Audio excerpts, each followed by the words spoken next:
నమస్తే అండి. నా పేరు డాక్టర్ రజా, ఎండి హోమియో. ఈ రోజుల్లో హెచ్ఐవి మీద చాలామంది చాలా రకాల అనుమానాలు, అపోహలు, భయాలు ఉన్నాయండి.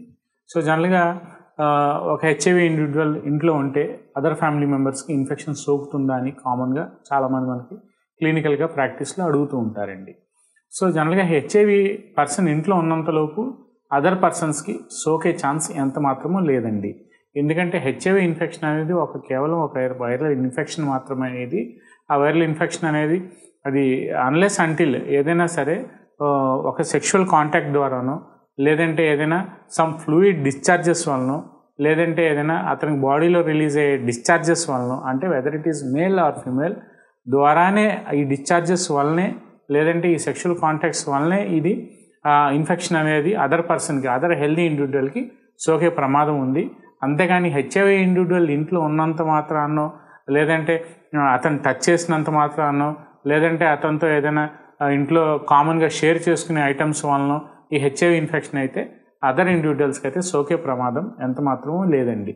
మెయిన్గా ఈ హెచ్ఐవి ఇండివిజువల్స్లో ఒకవేళ అతను ఏదైనా పాజిటివ్ అని తేలితే, ఇన్ఫెక్టెడ్ ఇండివిజువల్ అనేది ఇంట్లో ఉంటే అతనికి మెయిన్గా కావాల్సింది అతని ఫ్యామిలీ మెంబర్స్ నుంచి సపోర్ట్, అంటే మానసిక స్థైర్యం, అంటే వాళ్ళకు ఒక సపోర్ట్, అంటే మెంటల్గా ఒక సపోర్ట్ అనేది మనం ఇవ్వగలిగితే ఆ బాడీ యొక్క ఇమ్యూనిటీ లెవెల్స్ ఇంకా డ్రాప్ అవ్వకుండా, ఆ స్ట్రెస్ లెవెల్స్ పెరగకుండా మనం అతన్ని చూడగలిగితే, సో ఆ బాడీ యొక్క ఇమ్యూనిటీ అలా నార్మల్గా ఒక బ్యాలెన్స్డ్ స్టేజ్లో, అంటే మైండ్, బాడీ అండ్ సోల్ ఏదైతే మనం చెప్తామో అదంతా మనకు ఒక ఈక్విలిబ్రియం స్టేట్లో అతను మనం సపోర్ట్ చేయగలిగితే ఆటోమేటిక్గా ఆ హెచ్ఐవి ఇన్ఫెక్షన్ అనేది ఆ CD3, CD4 కౌంట్స్ అనేవి డ్రాప్ అవ్వకుండా అలా మెయింటైన్ అవుతూ ఉంటే అతనికి ఒక మంచి క్వాలిటీ ఆఫ్ లైఫ్ అనేది మనం ఇవ్వగలమని నేను చెప్పదలుచుకున్నాను.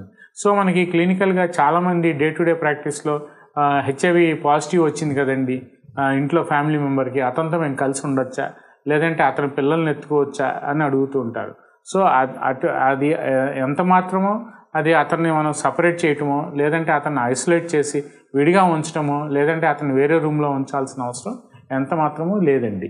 వచ్చే ఛాన్స్ వల్ల ఏంటంటే first and foremost thing sexual contact, లేదంటే ఏదైనా అతని నుంచి రిలీజ్ అయ్యే డిశ్చార్జెస్ ఏమన్నా ఉంటే ఆ డిశ్చార్జెస్ ద్వారా ఈ వైరల్ ఇన్ఫెక్షన్ అనేది ట్రాన్స్మిట్ అయ్యే ఛాన్స్ ఉంది. కానీ అతను టచ్ చేయటం వల్ల కానీ, లేదంటే అతను కామన్గా యూస్ చేసుకునే ప్లేట్స్ కానీ, ఏదైనా స్టీల్ యూటెన్సిల్స్ కానీ ఇంట్లో ఉంటే దానివల్ల రావటం అనేది అయితే అంత మాత్రము జరిగే ఆస్కారం అయితే లేదండి. సో దీనికి మనం ప్రాపర్గా ట్రీట్మెంట్ తీసుకుంటూ, ప్రాపర్గా ఫాలోఅప్ చేసుకుంటే, ప్రాపర్గా అతనికి ఒక సైకలాజికల్ సపోర్ట్ ఇచ్చుకుంటూ, ఇమ్యూనిటీ మెడిసిన్స్ వాడుకుంటూ ఉంటే, హోమియోపతిక్ మెడిసిన్స్ లేదంటే మీకు ఇతర సిస్టమ్ ఆఫ్ మెడిసిన్స్ మీకు ఏదైతే మీరు వాడుకోవాలనుకుంటున్నారో వాడుకుంటూ, యాంటీవైరల్ హోమియోపతిక్ మెడిసిన్స్ వాడుకున్నా ఇబ్బంది ఏం లేదండి.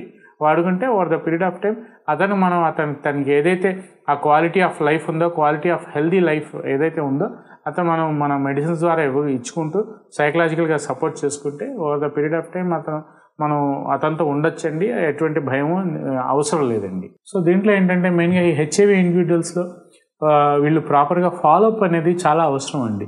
ఎందుకంటే మనకి CD3, CD4 కౌంట్స్ ఎలా ఉన్నాయో ప్రాపర్గా చూసుకుంటూ, బాడీలో మనకి HbTC, DCSR అంటూ ఉంటాం, CBP వాల్యూస్ చెక్ చేసుకుంటూ, ఇన్ఫెక్షన్కి సంబంధించిన వైరల్ లోడ్ ఎలా ఉందో మనం చెక్ చేసుకుంటూ, మనం ప్రాపర్గా ఫ్యామిలీ సపోర్ట్ ఇచ్చుకుంటూ, వాళ్ళకి అవసరమైనప్పుడు వాళ్ళకి మనం కౌన్సిలింగ్ చేసుకుంటూ జాగ్రత్తగా మనం వాళ్ళని మానిటర్ చేయగలిగితే చాలా వరకు మనకి హెచ్ఐవి రికవరీ, అంటే మొత్తం పాజిటివ్ది నెగిటివ్ అయిపోతుందా అని కాదు నేను అనేది, వాళ్ళకు ఒక మంచి క్వాలిటీ ఆఫ్ లైఫ్ ఇవ్వగలమని ఈ వీడియో ద్వారా నేను చెప్పదలుచుకున్నాను.